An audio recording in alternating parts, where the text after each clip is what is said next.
So, good morning mga ka-adventure. Andito naman tayo ngayon sa laot. Time check.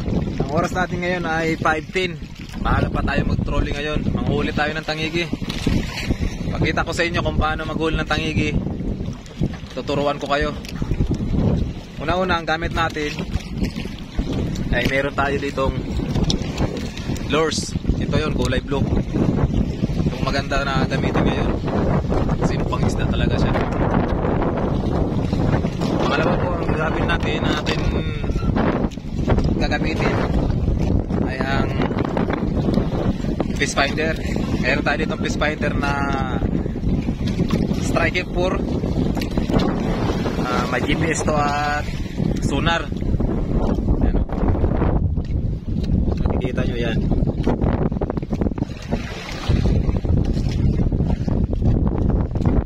Ang gamit natin yan ay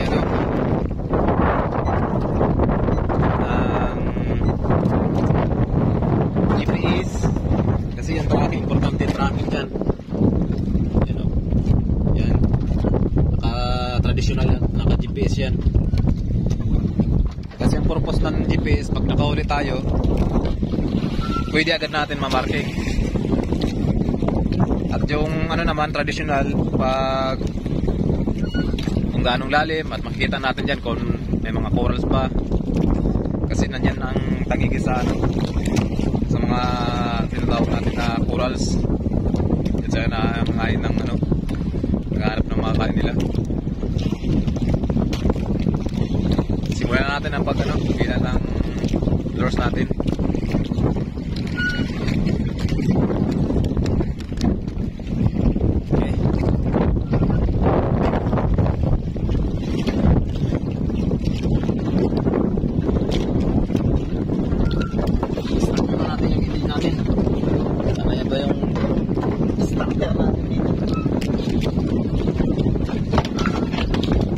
Starter natin mga ka-adventure. Yung pumandar ng makina natin. Siguro natin ang pagila ng lures natin. Tamang-tama to. Bilog yung buwan.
So mga ka-adventure, huli tayo kanina, dalawa.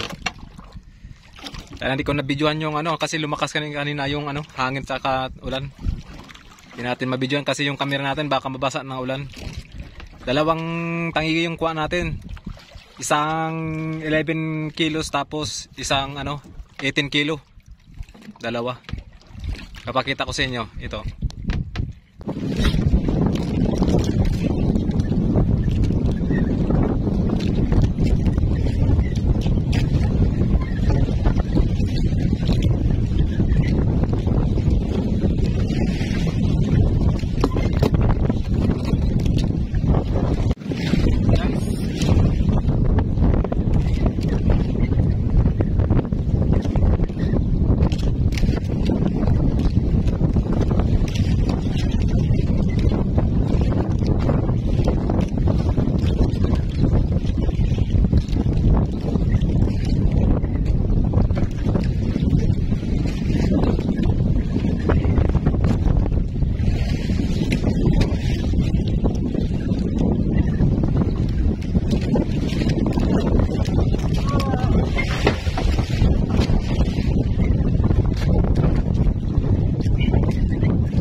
So ayan mga ka-adventure, yun ang huli natin, dalawa.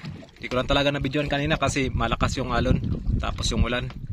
Baka masira yung camera natin. Next time ulit baka mabuti na yung panahon at okay na. Pwede na natin makuha ng video yung ano, paghuli. Sa mga bago natin dyan na ano, sa ating channel, pag-subscribe naman po ng channel ko. Kaya pindot na rin po ng notification bell para maging update kayo sa ating mga bagong video. Abangan nyo po sa ulit sa ano, sunod yung mga bago nating video. Marami pa tayong makukuha ng tangigi kasi season ngayon ng tangigi. Kaya lang malakas ngayon ang ano, malakas ngayon ang alon kasi habagat. Kaya hindi tayo makapurman pag video. Kaya hanggang dito lang po mga ka-adventure. Salamat po.